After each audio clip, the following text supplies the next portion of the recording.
When it comes to the playoffs, it is now or never for the Jacksonville Jaguars. After ending a 4-game losing streak with a 26-0 victory over the Carolina Panthers, the worst team in the NFL, the Jaguars' playoff implications are simple. Win and they're in. The AFC South has been so much more competitive than anticipated this year. The Colts and the Texans have emerged as real contenders. Beginning of the season, if you asked anybody, even Texans fans and Colts fans, they would not have thought that on the last week of the season that they'll be in for a chance of winning the AFC South.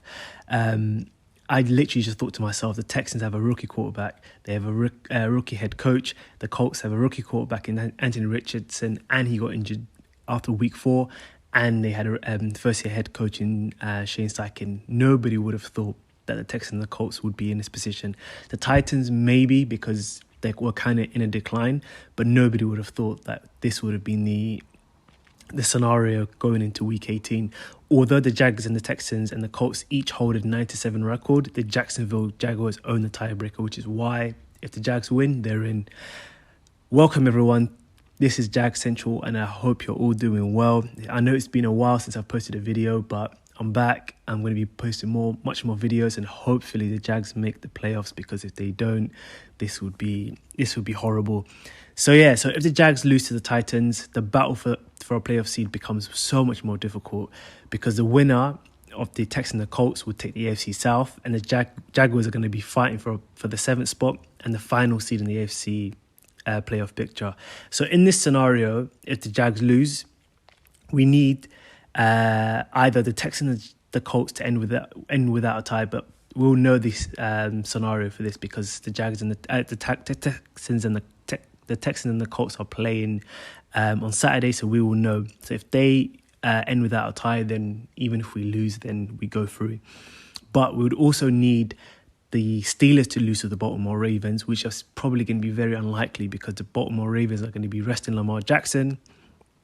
And then we need the Denver Broncos to lose to the Las Vegas Raiders. And with the Broncos dropping Russell Wilson as their quarterback, that's very unlikely as well.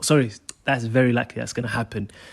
But we need the Steelers to lose, but that's probably not going to happen. But because we have this in our hands, we don't even have to think about that, because we just need to just kick the Titans' ass and just win that game, and that's it. If we win that game, we just have to focus on that. So if we lose, what happens? And so if we lose and we get the 7th seed, that means we kick off our postseason game by traveling to the winner of the Buffalo Bills and the Miami Dolphins game. So if we go play the Bills, we've beaten them this season, but going up to Buffalo and trying to win a playoff game there is going to be difficult, and the same thing as well, trying to win a playoff game in Miami. So how the hell did the Jacksonville Jaguars find themselves in this position? At the bye, the Jags were 6-2. We had won 11 out of our last 13 games. And this is dating back all the way to the 5-game winning streak at the end of last season that clinched us the AFC South. It was looking all good and rosy at the bye. Like, I was even talking about winning not just the AFC, not just winning the AFC South, sorry. I was thinking about being the number 1 seed and having a bye in the first round. And the Jaguars, after an 8-3 start, we lost 4 consecutive games in a row. That is where we got killed. Overtime, lost to Cincinnati Bengals, losing to Jake Browning. A close loss in the Monday Night Football loss to another backup quarterback. This is where Trevor Lawrence got injured. And then we just got smoked against the Baltimore Ravens on Sunday Night Football. And then we got smoked again against the Tampa Bay Buccaneers, where everything that could go wrong went wrong.